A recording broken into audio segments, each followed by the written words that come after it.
kabungis-ngis, welcome back again to another vlog. For today's video, Anda Circle ang ating i-update mga kabungis-ngis.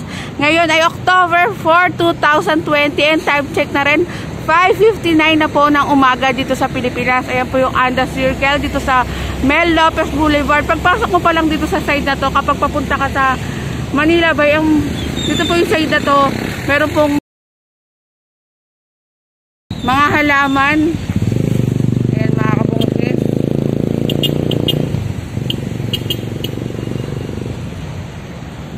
Ayan, napakaganda, napakalayo na po sa dati ng Anda Circle. Dahil itong Anda Circle na to, meron po itong ginawang binandalize po ito dati. Kahit na napakataas po yan Anda Circle na yan, nagawa pa rin lagyan ng vandalismo. Meron pong 4 na way itong Anda Circle. Ito pong pinasukan natin. Ayan, isang way po.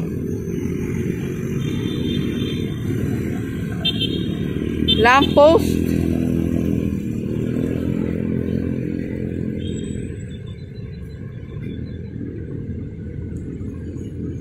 Ayan po yung mga bricks. Paglakad mo dito, puro bricks po. Eh, hindi pa po binubuksan itong fountain.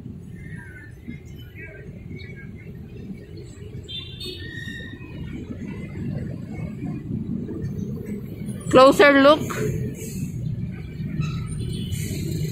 Napakaganda mga kabungis-ngis. Lahat ng napabayaan noon dito sa Maynila, ni-restore ni Mayor Isko Moreno. Yan, may mga nakalagay na lamppost.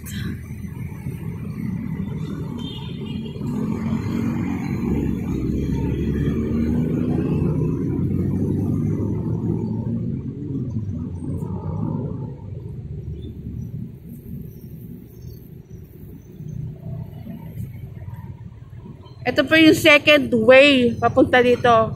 Daraanan.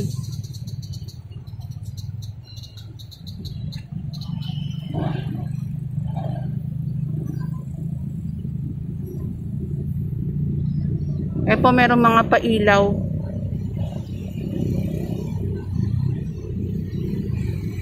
Parang sa Bonifacio Shrine mga kabungis-ngis. Dancing fountain.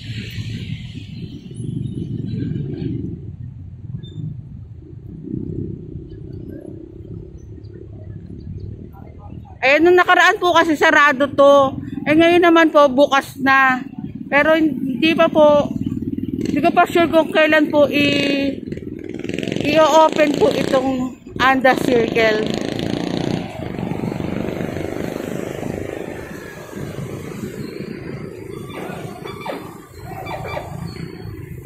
Eh, dito naman po may nakalagay na malaking bato.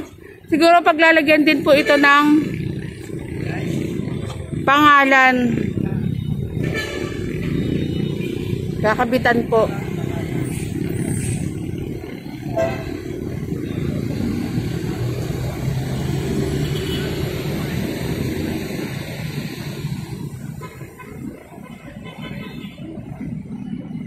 Simon de Anda. Yan, nakalagay Simon de Anda po.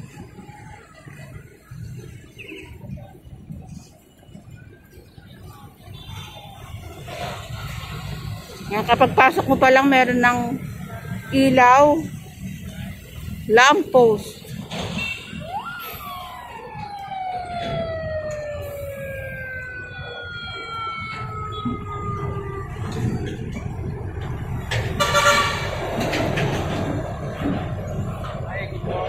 Good morning po. Hello, tanong ko lang po kayo sir, ano po masasabi niyo sa malaking pagbabago dito sa Anda Circle? Ito yung tunay na pagbabago at masasabi natin, sabi ni Yorme na buhay ng Maynila, di ba? Buhay na buhay ngayon. Buhay na buhay. So, yun lang. Ayan. Eh kung maalala niyo po dati kapag dumadaan po kayo dito, sir, ano po itsura nitong Anda Circle?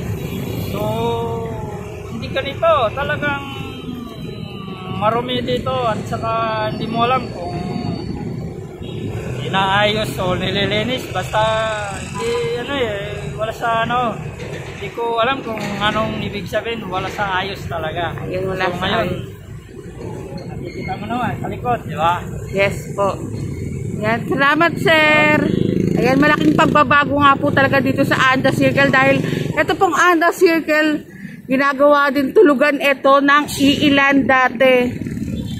And sana hindi mapabayaan dahil nga po dito sa may Mel Lopez Boulevard, yan po yung kahabaan yan, lagi tayo nagbablog dyan mga kabungisnis. Marami po mga street dwellers na nakatira and sana hindi mapabayaan. Kung sa CCTV naman po, malagyan po sana ng CCTV itong lugar na ito. Ayan, ito yung pangatlong wave pagpapasok ka dito sa Anda Circle. Ayan yung puno po na, ayan, may puno din po dito. MDCCL, ayan po nakalagay. Di Carlos Maria de la Torre.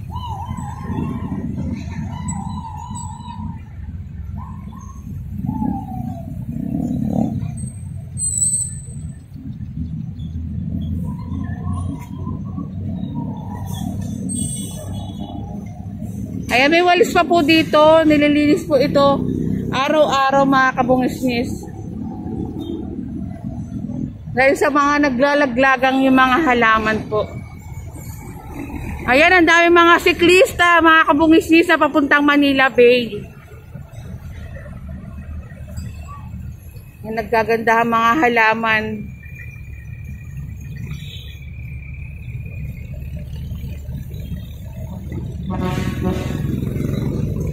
Ito po yung pang-apat na daan.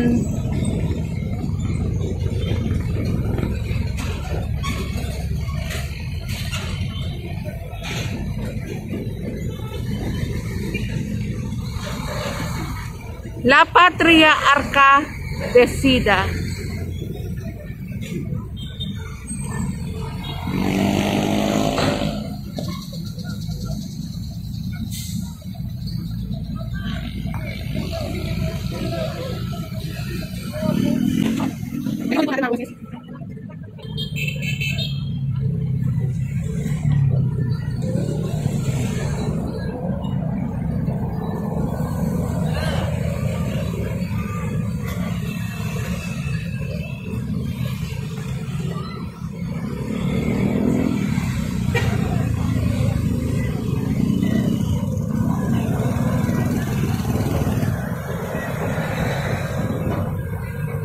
May mga bote.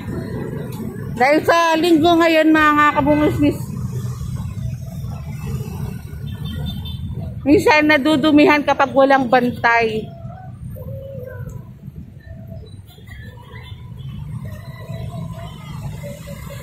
Good morning po. Ano pong may comment nyo ngayon sa malaking pagbabago dito sa Anda Circle? Super ganda po. Walang masabi. Ang ganda niya. Talagang patuloy yung pagbibigay ng programa ni Yorme sa mga hindi napapagandang lugar dito sa Maynila. Talaga. Opo. Ngayon lang ito nangyari. Napakaganda talaga. Ayan. Dahil po tayo, kung maalala niyo po dati, ano po itsura neto dati? Pangit. Daming basura. Tae. Ayan. Tinutulugan din po ng mga street dwellers po ito. Ayan. Squatter. Dati matay.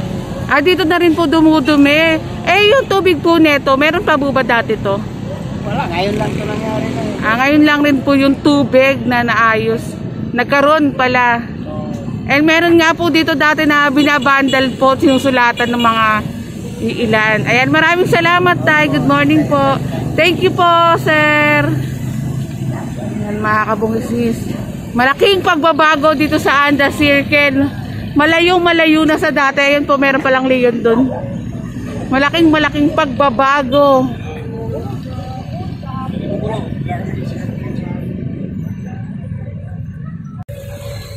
And that's it guys. Dito ko na tinatapos ang aking update dito sa Anda Circle. Kaya kung nagustuhan nyo, ang dami mga siklista, mga kabungisnis para magpunta sa Manila Bay. Dito ko na tinatapos ang aking vlog for today. Kaya kung nagustuhan nyo, please like, comment, share, and subscribe. And hit mo na yung notification bell para updated ka sa aking susunod na videos. Thank you guys. Thank you for watching. Sana makita ko kayo uli sa aking susunod na palabas. See ya!